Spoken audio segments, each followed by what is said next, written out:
Hello and welcome, I'm SerroDan and this is your guide to soloing Blackrock Foundry on Mythic difficulty.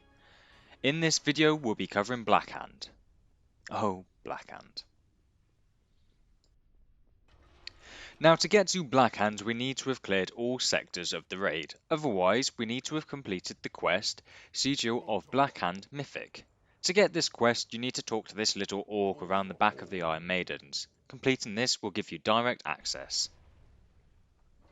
So why do we even want to solo Blackhand, and why do we want to even attempt it on Mythic difficulty?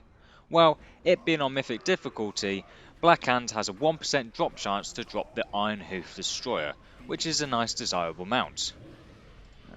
Let's see how desirable it really is after you give this a crack. But anyways. Time for the main event, Blackhand. Blackhand has 3 phases, and all 3 of them happen on different grounds. So let's break this up into the different phases. Phase 1. In this phase, you will need to get Blackhand down to 70% health before the room fills up with lava. Whilst DPSing him, he will of course throw some abilities around which you need to look out for. The first one is Demolition. This is where Blackhand tries to bring the room down, causing debris to fall all over the place. These little brown swirls are nothing to worry about, but the big red ones, well, we need to move out of these, otherwise we get thrown around. All of these big red ones leave behind a pile of debris, which we will use for another one of his abilities, Marked for Death. Getting hit by this ability gets you flown across the room, and it also puts you in positions to take more damage from this ability if you're hit again.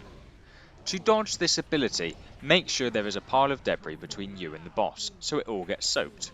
During this phase, Blackhand will also throw down some bombs, and these, they're nothing to worry about as long as you don't run over them.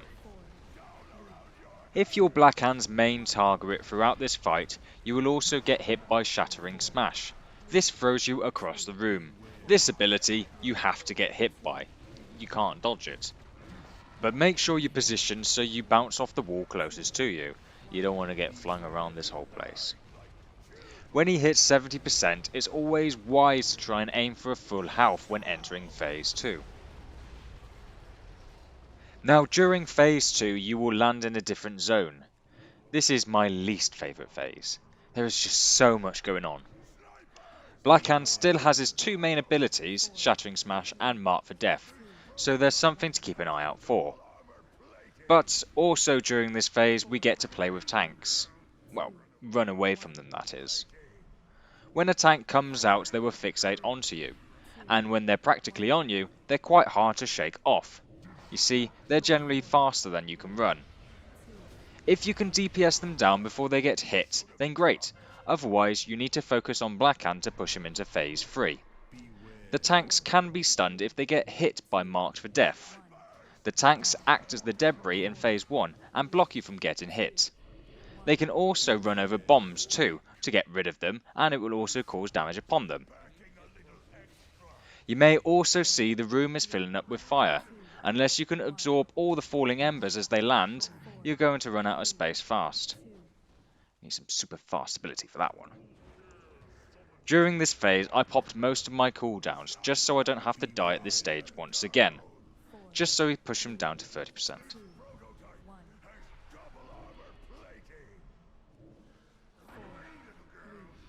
Once at 30%, Blackhand will push into phase 3, and then more fun begins.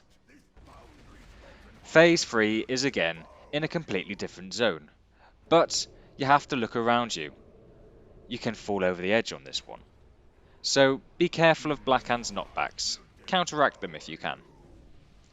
During this phase there are no tanks, so it's just you and the boss. But you still run out of space fast, and you still do a lot of running around. So once again you need strong DPS. The items that are taking up all of the space are the eruptions on the ground. Standing in a range circle hurts you, so you may need to move out of these. Well, you will need to move out of these. Also, don't stand in the lava in the middle of the crater. That also hurts. The eruptions come from multiple different sources. The first one being the slag bomb that attaches to you. You can position this one, however, wherever you want. The next one is Falling Debris. These leave big eruption zones. There's nothing you can really do about this, or if you wanted to. But when Blackhand casts his Slag Eruption, all zones will activate and you'll have to get moving out of the zones. During this phase I made sure Blackhand stayed central, so that when he casts his Mark for Death, I am not flung off the edge, taking a plunge for my death. But pushing the DPS out and making sure you don't take too much damage, and also making sure you don't get flung off the edge, you should get him down.